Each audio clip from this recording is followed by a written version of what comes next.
from Rich Fisher, Joe Glover, and the news team voted the best in Michigan.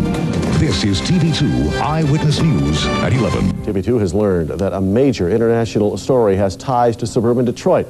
A federal grand jury is investigating a Sterling Heights utility worker for allegedly shipping so-called nightscope devices to Croatian forces fighting in Yugoslavia. TV2 investigator Vince Wade has the exclusive story. Last April, U.S. Customs agents descended on this apartment complex in Sterling Heights. They had a search warrant for the apartment of Michael Palaich.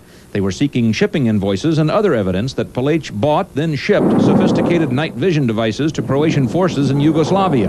Shipping them abroad without a license is a violation of U.S. arms export laws. These catalog photos show the nightscopes look like oversized telescopic sights. They enable snipers to shoot with deadly accuracy in total darkness.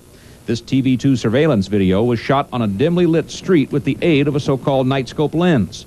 Notice how the tip of this man's cigarette glows brightly when seen through the light-intensifying device.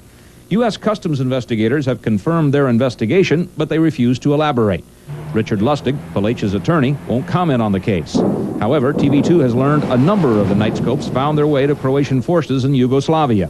Palaich was stopped by authorities in Germany and is believed to have had 2 weapons and one of the nightscopes in his possession. The nightscopes are believed to cost about $3,000 apiece.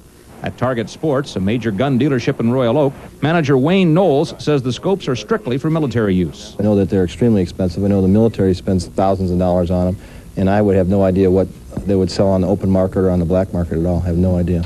But in any event, they're very hard to obtain. Yes, yeah, I just can't call a supplier and get you one. In fact, we are a law enforcement dealer, and I wouldn't know who to contact to get one for a police department, to tell you the truth. I have no idea where they come from. Among the unanswered questions is whether Palaich acted alone or had help. That, as they say, is still under investigation.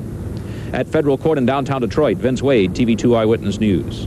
Although the United States has treaties that allow cooperation in criminal investigations, obtaining evidence and official reports from German authorities means that this case is going to take some time to sort out.